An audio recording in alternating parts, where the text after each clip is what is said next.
The painting that I was working on in this video was completely stuck until I started adding collage papers.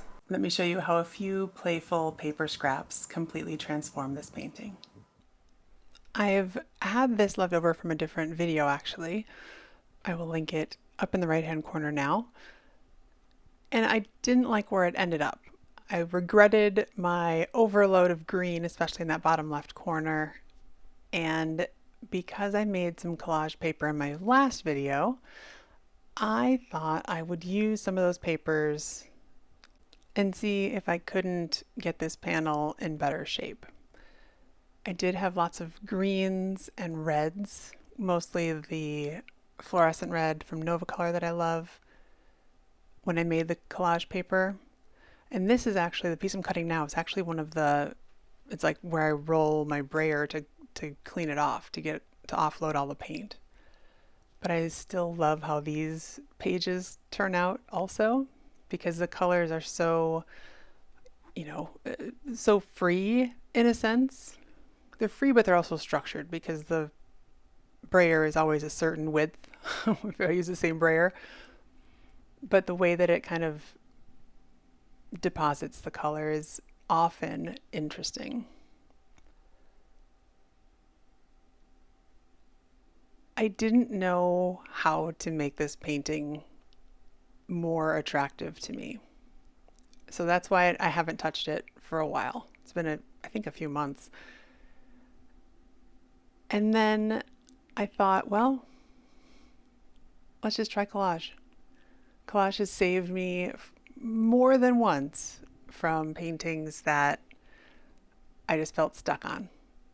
So if and when you get stuck on a painting, you don't love where it's at, but you love parts of it, or you see the potential, try some collage. I got to try that piece on in a whole bunch of different spaces to see where I liked it. And I will tell you that it's not always a slam dunk. When I placed this piece here, I didn't have like a hallelujah chorus in my ears or in my brain. I just thought, well, all right, let's try this here and see what happens. I knew it wouldn't be the only piece I would be adding. And there's never going to be a perfect spot for something because this isn't math, right? We're not looking for an answer that's prescribed. When approaching art like this, at least the way I do it, it's all completely subjective. You and I could sit down with the exact same pieces and we would make very, very different pieces of art. And that's the way it's supposed to be. We're not trying to replicate something like we're in a factory. We're creating something that's never existed before. So there's no way someone could tell me that there's a right way to do it or a wrong way to do it. We might have different preferences, but that's the beauty of art. That's what I love about it. Right? As a mom, people are always telling me what to do and telling me exactly what they think of me. Not always in the most flattering light when they're frustrated and hungry. But with my art, I'm the only one I need to please here. And part of being pleased as I make art is I like to make it fun. And if I'm just doing something that's prescribed or I know the outcome before I even start it, it's not fun for me at all. I don't want to make something that looks like the box that I bought it in. I want to make something that evolves and I just kind of figure out as I go. Someone has a quote about being an artist means you're willing to try things that might not work. And that never occurred to me before because I've said this before. I really thought that all artists knew exactly what they were going after in their paintings and art, and they just knew all the steps that it would take to get there. And it would boggle my mind, how did they know they wanted that pencil mark in the background so that they knew 10 layers ago to put that pencil mark there? Now, with more experience and more practice and more, disillusionment perhaps, Now I know that they were just scribbling in the background and it just happened that that pencil mark was still showing through. Or they liked it and wanted to preserve it, so they worked around it. That part could be totally intentional. I don't believe, especially when it comes to abstract art, that artists are thinking and plotting 12 layers ahead of time. Maybe I'm wrong. I'm sure there are some artists that maybe do that. But that is not what I like to do. I like to figure it out as I go. Making art with no roadmap is not always the easiest thing to do, especially if you're feeling a lot of pressure to make something amazing. So if you are someone who's looking for more freedom in your art, check out Creative Wellness 101. It's a new self-paced course that I've created to teach you a 4-step process that I learned to free myself of even my own expectations. Check it out when you get a chance. No rush. I'll put a link in the description. I did a lot of tissue paper collage in my last gel plate session. One thing I love about tissue paper, not only does it, get more transparent once you wet it and glue it down, it's also so thin that when you add it, it doesn't make a big bump. You don't see the seams as much. So it's visually, you can see the crisp edge, but physically, it doesn't really show through in the same way. It's much more subtle from a topography perspective.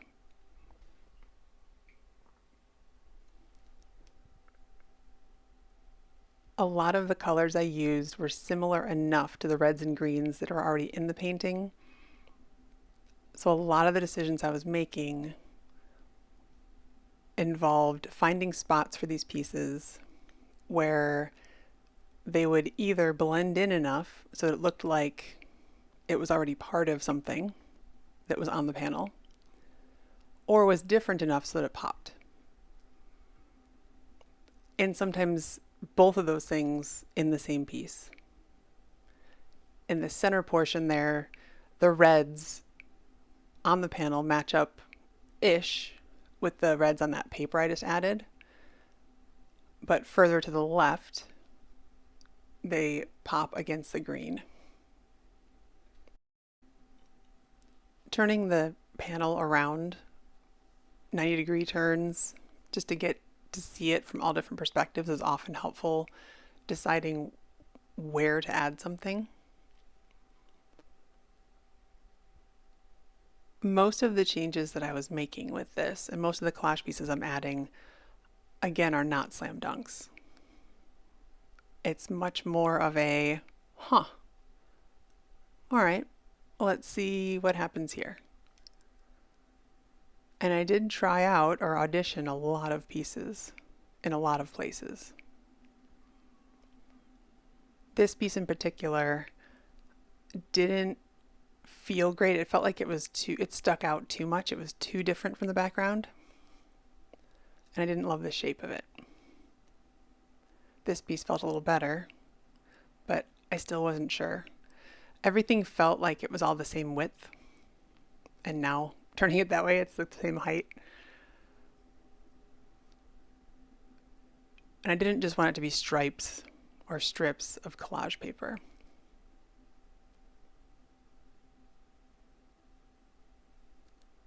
But if you can see, the panel itself is transforming. It was very loose and free before, and then tons of green on top that I didn't love. But by adding these kind of dreamy, not structured papers, but I'm adding them with a little bit of structure because they have straight edges in lots of places. It's changing up the feel of the panel itself. So the panel still feels dreamy, but it has those crisp edges, which makes it feel less messy in some ways. Messy. It feels less, it feels less chaotic. How's that? Because it feels like it's reined in, right? Now it feels like planned chaos. at least to me. Some of you may be like shaking your fists at me like it's not planned chaos, it's absolutely chaos. And that's fine. But it's a different type of chaos. I think we can all agree on that.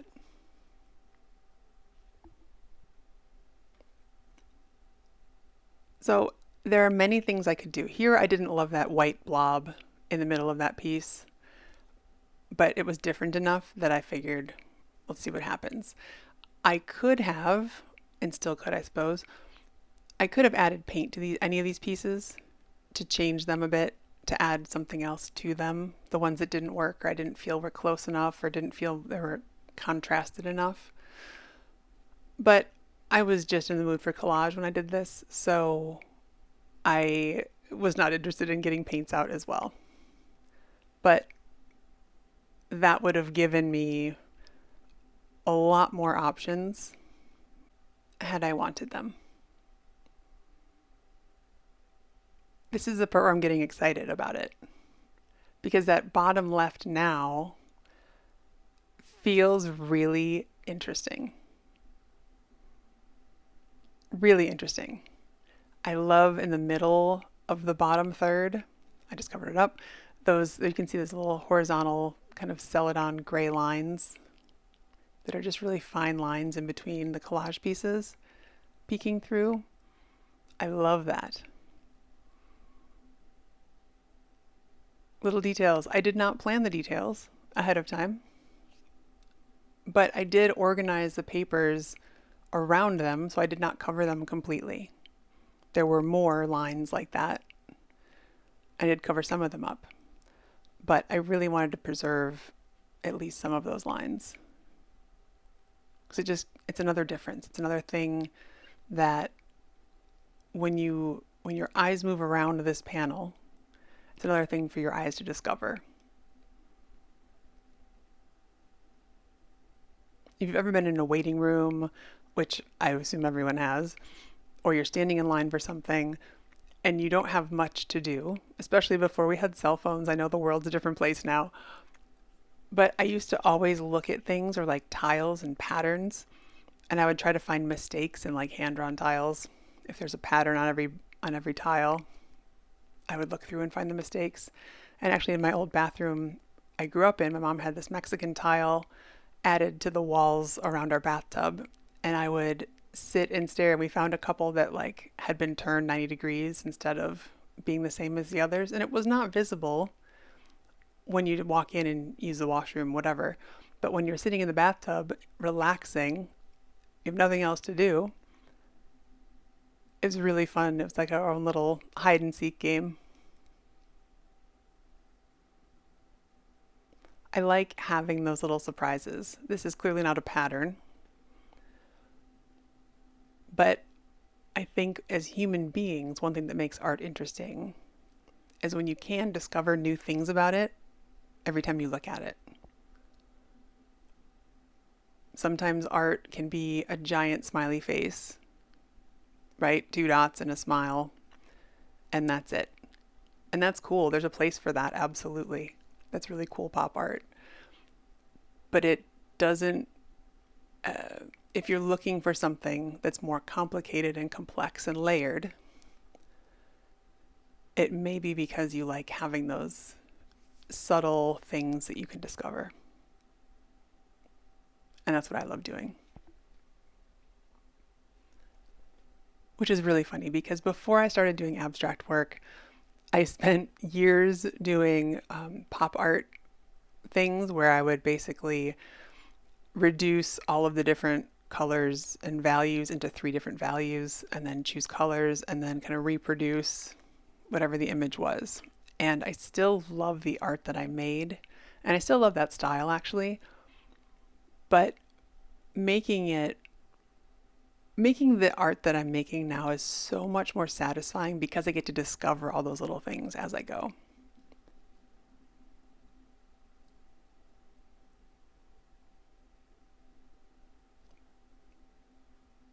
And there's no expectation of what it's going to be in the end. I was trying to see if that maroon orb shape could be an extension of a different orb shape somewhere. I kind of like it there. I know I didn't put it there, but I kind of like it in the last position. The orange on the outside it felt too abrasive against the other colors around it as I was placing it. This is a lot of red and green. I had moments thinking through, should I add black? Should I add dark blue? I may still go through and add some dark green paint just to get a darker value. But one of the challenges I like to do is to use red and green and have it not look like Christmas, because I do love the way that red pops against green and vice versa. If you use gloss medium and it drips down the side, it will stick to your paper. But I'm not getting a Christmas vibe here at all. If anything, I'm getting like the top third, maybe like tropical island or jungle sunset because of the red sky. Maybe some red reflecting on the water, a body of water in the very middle. But, that's not my intention. That's just if I was looking for a feeling, that's the feeling I would give this at this point. But that large, blob of green that I felt was too big and too unruly and I didn't like it, that has completely been resolved now. So check the box, Jackie. You've solved that part of the painting. See, here's some blue, auditioning the blue. I realized it was going to completely change the whole color palette if I added blue in. And restricting it to red and green without introducing an entirely new hue felt like more of a challenge, and it also felt like I've got a good thing going with these colors. I like how they're working together. I've got all sorts of colors in here and versions of red and green. I'm glad I stuck with the red and green. I did consider, it was the three little stools. I love that snippet of magazine paper. I decided that it was way too manufactured to be in this kind of controlled chaos situation. But that little scrap with the three stools in itself, I love. So that will be kept for a different future collage. This is a stack of papers I made when Jackie Bernardi and I did our Jackie and Jackie's mixed media art party. I was looking for some more shades of different colors. I have a lot of color, or a lot of scraps using the colors that I've already used here. I thought I might experiment with some more. It felt too, not neon, it just felt too different, and I didn't want it to pull so much focus. So this is where it ended up. And most of the time, I will tear my paper and see where things end up. It is rare these days that I will go around with an X-Acto knife and meticulously cut out a collage piece. However, this one felt like it would be worth doing. This is I just painted this with a paintbrush on tissue paper.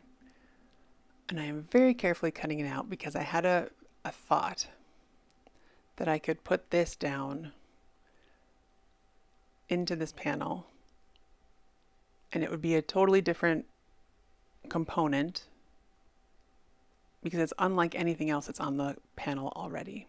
This loop-de-loop line, free and meandering, crisp edges because of how I'm cutting it out, but Also, no straight lines.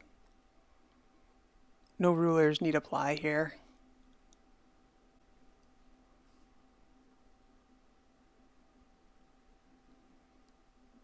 It's also a very meditative opportunity because you have to stay so present to not accidentally just slice through the whole thing.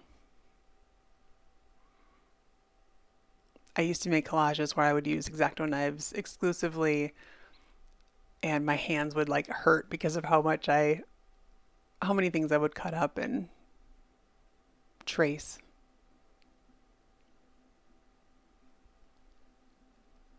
But now it's rare. I really have to want the thing in order to spend the time to do this. So clearly I really wanted this line. I will let you place your bet now to see if I actually glue this thing down or not. So go ahead, lock in your votes. It is very delicate, and once I cut it out, I wasn't sure exactly where I wanted to put it. And then I decided against it because it wasn't enough contrast.